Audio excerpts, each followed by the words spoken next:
ഇനിയുള്ള പ്രാക്ടീസും കാര്യങ്ങളും ഈ ഒരു സൈഡിലേക്ക് നമ്മൾ ചെയ്യാൻ പോകുന്നത്. ആ ഫോൾഡ് പ്രാക്ടീസ് ചെയ്യുമ്പോൾ ഈ ഒരു മരത്തിന്റെ കൊമ്പ് നമുക്ക് തടസ്സം തന്നെ ആ ഒരു കൊമ്പ് കട്ട് ചെയ്ത് മാറ്റിയിട്ട് വേണം നമുക്ക് പുല്ലും ക്ലീൻ ചെയ്യാനിട്ടോ. റിയാസിന്റെ അടുത്ത് മരത്തുമ്പോ കയറി ആ ഒരു കൊമ്പ് കട്ട് ചെയ്ത് മാറ്റാൻ പറഞ്ഞപ്പോൾ അവന്റെ ബേണൗട്ട് അടിച്ച് കളിക്കുന്നുണ്ട്. നല്ല രീതിക്ക് ഞാണ്ട് കഴിഞ്ഞാൽ ആ ഒരു കൊമ്പ് ഒടിഞ്ഞു പോരുന്നുണ്ട് റിയാസ് പറഞ്ഞു. എന്നിട്ട് അവിടെ അനങ്ങണ ഇല്ല കൊമ്പ് ഓടുന്നു. പുല്ല് ക്ലീൻ ആക്കാൻ പിന്നെ കൊമ്പുണ്ട്. ആ ഒരു കാര്യം വളരെ എളുപ്പമായിട്ടാ. മരത്തുമ്പോ കയറാൻ പറഞ്ഞപ്പോൾ അവന്റെ കുരങ്ങന്മാർ കയറി പോന്നിട്ടുണ്ട്. കയറുന്നത് ആ കാണിക്കുന്ന കോൺഫിഡൻസ് വെട്ടോത്തി കൈ കിട്ടിക്കാൻ മാറും. കയറി ഇത് എത്രത്തോളം സ്പീഡിലാണോ ആ ഒരു സ്പീഡിൽ തന്നെ താഴെ ഇറങ്ങി എത്തിയിട്ടാ. ഇനിയിപ്പോ എന്റെ ഊഴാണ്. എനിക്ക് പിന്നെ ഇങ്ങനെയുള്ള കാര്യങ്ങൾക്ക് ഇൻട്രസ്റ്റ് വളരെ കൂടുതലാട്ടോ. എന്തെങ്കിലും ചെയ്യാൻ തുനിയുമ്പോൾ അതിന്റെ മുന്നിൽ വരുന്ന തടസ്സങ്ങൾ എന്ത് തന്നെയായാലും അതിനെ തരണം ചെയ്ത് പോകട്ടെ. പറഞ്ഞോളൂ. അപ്പോൾ ഇതിന്റെ സാധനം താഴേക്ക് എത്തിയിട്ടാ.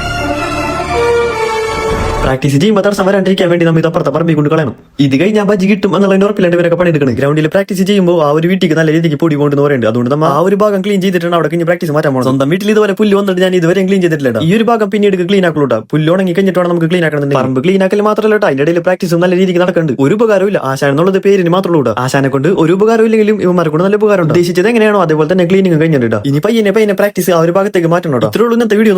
അപ്പോൾ ഓക്കെ ബൈ. അടുത്ത വീഡിയോ കാണാം.